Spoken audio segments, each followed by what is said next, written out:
Senator Braun. Thank you, Mr. Senator Hickenlooper, subbing in for Senator Markey. I ran a business for 37 years that had so little technology in it until I finally, after repeated kind of not wanting to spend the money on it, have been such a believer that if you use it practically, it not only makes things more efficient, it makes things a lot less expensive too. So when I look to see that AI had come onto the scene, to me there are so many practical ways that we can use it to sift through the mundaneness of how you do it without it. And all I can tell you is if you drag your feet on it, you're going to regret it because your competition in the real world is going to use it and you're going to regret it. So based on that, I wanted to find something that currently is being done by CMS and give it the tools to do it better. So I'm introducing on November 16th and looking for a good Democratic lead. We'll get one, and I think this bill is going to go to town. It's called the Medicare Transaction Fraud Prevention Act. It'll direct CMS to conduct a pilot program of enhanced oversight for two categories of historically high fraud.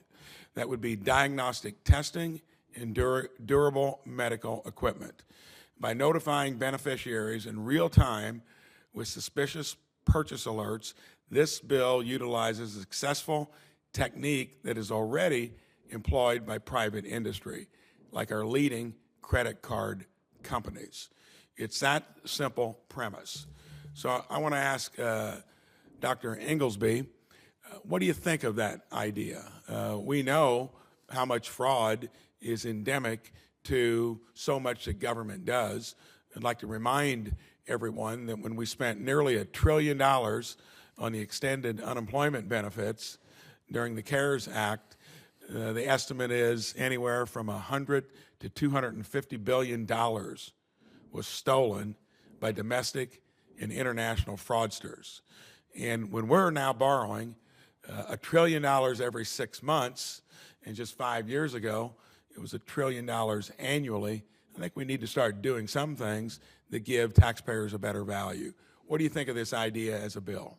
Well, and from what you've described, I haven't heard of this idea before. From what you described, it sounds like a very, very good idea. I'm very in favor of tools we can use to decrease fraud at CMS. I think we use very sophisticated tools in the private sector to detect indicators of fraud or checks. So if those tools can be used in a way that allow healthcare dollars to go to clinical care as opposed to some kind of fraud, I think I would be strongly in favor of that. Thank you. Mr. Huberty,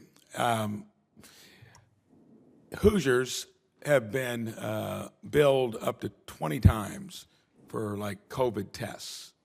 And this phantom billing of larger durable equipment like powered wheelchairs can involve huge co-payments to boot. What trends do you see in healthcare fraud, and how do you think that impacts seniors financially? And again, do you think a bill like mine would be the place to start, to where you weave it into the system to where it can even address larger stuff down the road?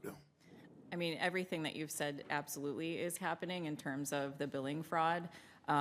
There are programs. Wisconsin has a senior Medicare patrol program, and those are available nationwide to do just that, is to address those issues of fraud and detect and report those.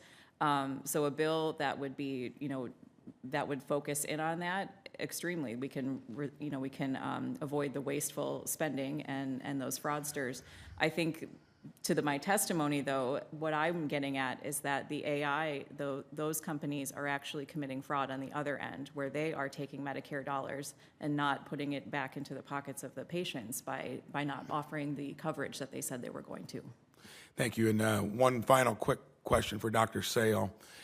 President Biden's executive order encourages innovation in healthcare services so long as AI models are tested robustly beforehand.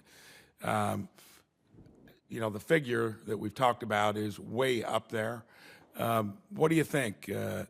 How would this impact a bill like this taking into consideration what the administration has put out there as a caveat to make sure it's robustly tested, you think this would be a good place to start?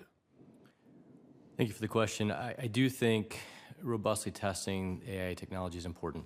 I think we've been doing it in our own health system now for the better part of 2 years, trying to figure out how we can make ambient documentation support work and be successful for the rest of our physicians to use and use seamlessly. So I think anything that will allow us to, as clinicians, to make sure that we have input and guidance into new tools that we're deploying with patient care, I think are really important. And then safeguarding how we charge for those resources, I think is also important. Thank you very much. And like I say, this bill will be introduced here shortly, and would love for all of you to weigh in on it beyond this kind of brief discussion of it. And I think it's a place to start to where we can build in what I think is going to be, in areas like this, something that's going to completely change the landscape, and it's going to save the government a ton of money.